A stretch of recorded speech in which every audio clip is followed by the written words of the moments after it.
Hello students, कैसे हैं आप सब। आई होप आप सब बहुत अच्छे होंगे और आपके एग्जाम की प्रिपरेशन भी बहुत अच्छी चल रही होगी। अब जैसे कि आप सबको पता है, बस आपके एग्जाम बहुत ही नियर हैं और आपका पहला exam that is paper number 1 principles and practices of accounting कुछ दिनों के बाद ही है। तो यहाँ पर मैं आपके सामने लेकर आया हूँ strategy on how to prepare for your paper number 1 accounting in last 2.5 days.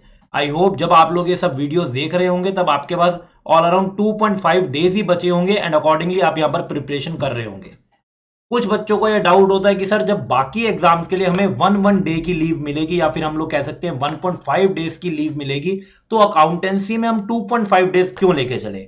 इसके पीछे बहुत सारे रीजन हैं, जिसमें से कुछ रीजन मैं आपके साथ शेयर करता हूं। फर्स्ट रीजन इज हमारा जो पहला एग्जाम है बहुत बहुत बहुत ज्यादा इंपॉर्टेंट होता है। यही हमको आगे आने वाले एग्जाम्स के लिए मोटिवेशन या डिमोटिवेशन प्रोवाइड करता है। अगर तो हमारा एग्जाम बहुत बहुत बहुत अच्छा चला जाता है तो वो जो 1.5 डेज भी हमें रिमेनिंग एग्जाम्स के लिए मिल रहे हैं, हम उसमें भी डबल कैपेसिटी से वर्क करते हैं और वो भी हमारे एग्जाम बहुत अच्छे चले जाते हैं। एंड इन केस हमारे कुछ एफर्ट्स की कमी की वजह से हमारा फर्स्ट एग्जाम उतना अच्छा नहीं जा पाता, तो हमारी ऑलरेडी जो एनर्जी होती है वो 50% पे आ जाती है और बाकी बचे भी एग्जाम हम अपनी फुल कैपेसिटी पे पूरे जोश के साथ पूरे अपने अच्छे से मेहनत करके नहीं दे पाते।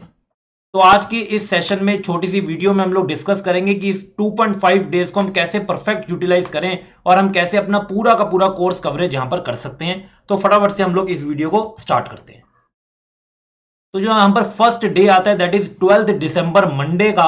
यहां पर आपको सबसे पहले कौन कौन से टॉपिक करने हैं, वो सारे सारे टॉपिक जो बहुत इंपॉर्टेंट हैं और ये सारे टॉपिक आपके एग्जाम में भी पक्का पक्का बहुत ज्यादा मार्क्स कैरी करने वाले हैं। तो अगर आप इनको बिल्कुल स्टार्टिंग में ही कर लोगे, आपको दिखेगा कि आपने बहुत अच्छी कवरेज भी कर ली in terms of marks as well as ये कुछ लेंथी टॉपिक्स हैं, तो आपके वो भी फटाफट से क्या हो जाएंगे, कवर हो जाएंगे। इनमें मैंने कौन से टॉपिक्स को लिस्ट किया है, ये टॉपिक्स मोर और लेस बिल्कुल सिमिलर है जो हमने एबीसी एनालिसिस में डिस्कस किए थे। जिन्होंने अभी तक मेरी वो वीडियो नहीं देखी, बहुत लंबी नहीं है, आप वो भी देख सकते हैं और उससे आपको एक आइडिया लग जाएगा कि कौन सा टॉपिक मोर और लेस कितने मार्क्स कैरी करता है।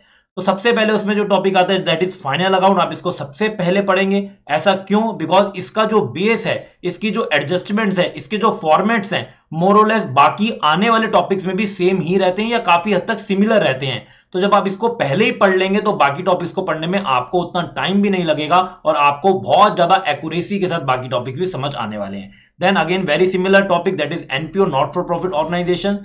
इसके बाद आप लोग स्टार्ट करेंगे कंपनी अकाउंट्स और partnership accounting. Company accounting and partnership accounting more और लेस वही सब है जो आप लोगों ने स्कूल लेवल में दैट इज 12th लेवल में पढ़ा था, लेकिन स्टिल यहां पर भी वो उसके मार्क्स अच्छे खासे कैरी होते हैं। तो आपको इसको फर्स्ट डे पे क्या करना है, कवर करना है। उसके बाद हम लोग बात करें एक वेरी वेरी इंटरेस्टिंग टॉपिक, बहुत ही ज्यादा न्यू टॉपिक, जिसके बारे में सीए फाउंडेशन से पहले किसी को कुछ हिंट तक नहीं था। And the name of the topic is consignment. And उसके बाद आपको पढ़ना है डेप्रिसिएशन का टॉपिक। तो मुझे ऐसा लगता है जब आप पूरी एनर्जी के साथ अकाउंट्स की फाइनल रिवीजन करने लगते हैं इन लास्ट 2.5 डेज में, तो 1 डे में ये बहुत इजी से आप लोग कर सकते हैं। आप यहां पर 10-12 आवर्स तो मैं मान के चलता हूं अब आप डिवोट करते ही होंगे। लास्ट के जितने भी आपके डेज बचे हैं तो ये आप बहुत इजीली डे 1 में कंप्लीट कर लेंगे, कवर कर लेंगे। और अगर आपने ये सब चीजें कवर करके सोए आप, तो अगले डे पे जो भी चीजें आपको कवर करनी है वो बहुत बहुत आपके लिए इजी हो जाने वाला है।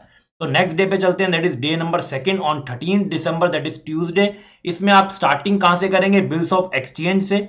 ओके, तो यहां पर बहुत सारे जर्नल बेस्ड टॉपिक्स हैं। इसके लिए मैं आपको रिकमेंड करूंगा, आपको क्वेश्चन सॉल्व करने की बिल्कुल भी जरूरत नहीं है। आपके पास क्वेश्चंस भी हैं और आपके पास सॉल्यूशंस भी हैं। तो आपको कोई भी केस को, कोई भी ट्रांजैक्शन को जस्ट रीड इट आउट करना है और दिमाग में सोचना है कि इसकी क्या जर्नल एंट्री बनेगी और आपको साथ में बस टैली करते जाना है। आपको यहां पर कुछ पेपर वर्क नहीं करना, आपको कुछ लिखने की जरूरत नहीं है, जस्ट दिमाग में सोचेंगे और अगर सही है तो हम आगे बढ़ेंगे, अगर गलत है तो उसको देखेंगे कि क्यों हम लोग प्रॉपर एंट्री प्रिपेयर नहीं कर पा रहे। Second is rectification of errors, जहां पर आपको एरर्स को रेक्टिफाई करना होता है। अगेन जर्नल बेस्ड टॉपिक, तो यहां पर भी आप अपनी एंट्रीज को जस्ट ऑडिट करते जाएंगे। ऑडिट का मतलब आप दिमाग में सोचेंगे और उसको बस वेरीफाई करेंगे, चेक करेंगे। बैंक रिकंसिलिएशन स्टेटमेंट, इसके लिए सर क्या हम लोग फॉर्मेट बनाएं, इसके फॉर्मेट में कुछ ऐसा है ही नहीं जो आपको बना के कुछ एक्स्ट्रा नॉलेज मिलेगी। इसके लिए आप सिंपली क्या करेंगे, 2 कॉलम्स बनाएंगे और ट्रांजैक्शन को रीड करेंगे, उसमें सिर्फ और सिर्फ फिगर्स लिखेंगे। ओके अगर प्लस हो रही है वो ट्रांजेक्शन तो प्लस कॉलम में लिखेंगे, माइनस हो रही है तो माइनस कॉलम में, एंड में टोटल लगा के बस टैली करेंगे। यहां पर भी आपको प्रॉपर फॉर्मेटिंग करने की जरूरत नहीं है, और कॉलम से अगर हम क्वेश्चन को सॉल्व करेंगे तो बहुत ही हमारा जल्दी होने वाला है। हालांकि यू ऑल नो कि एग्जाम में हमको प्रॉपर प्रेजेंटेशन करना ही है। Next is good sent on approval, very very simple topic, very very short topic. Inventories again very simple short sweet topic. और average due date and account current, इसके भी कुछ क्वेश्चन आई विल रिकमेंड। जैसे account current का आपको format पता होना चाहिए, रेडिंग इंटरेस्ट है, एवरेज ड्यू डेट है, तो इसके हम लोग कुछ क्वेश्चन जरूर हाथ से ट्राई करने वाले हैं। ओके जी, चलते हैं हम लोग आगे। And now this is the last day और I can say exam day. Okay on 14 December Wednesday. यहां पर मैंने वो टॉपिक रखे हैं बिकॉज अगर आप एग्जाम से पहले इन टॉपिक्स को पढ़ के जाते हैं या आपको अच्छे से रिटेन रहते हैं।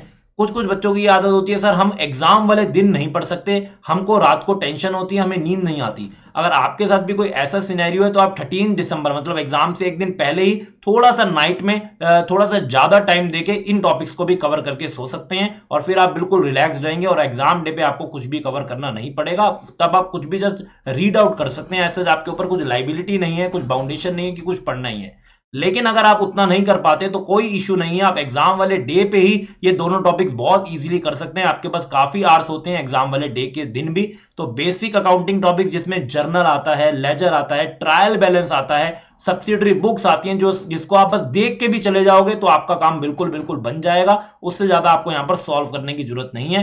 एंड थ्योरी का पार्ट जिसके ऊपर मैंने एक अलग से भी वीडियो बनाई हुई है कि आपको थ्योरी कैसे कवर करनी है, थ्योरी कहां कहां से पूछी जाती है, थ्योरी कितने मार्क्स की पूछी जाती है और हमारी क्या स्ट्रेटेजी होनी चाहिए। अगर वो भी वीडियो नहीं देखी तो आप वो भी देख सकते हैं, और उसके अकॉर्डिंगली आपको ये थ्योरी वाला पार्ट भी बिल्कुल बिल्कुल कवर करके जाना है। बिकॉज अगर आप 100% पेपर कवर करके जाते हैं अपने लेवल पे तो ही आप 100% मार्क्स स्कोर करने के लिए एलिजिबल हैं। और मैं जानता हूं कि मेरे स्टूडेंट्स में वो पक्का पक्का कैपेबिलिटी है कि वो फुल मार्क्स तक भी सिक्योर कर सकते हैं, और 90+ तो पास्ट में भी बहुत सारे स्टूडेंट्स ने सिक्योर किया ही है।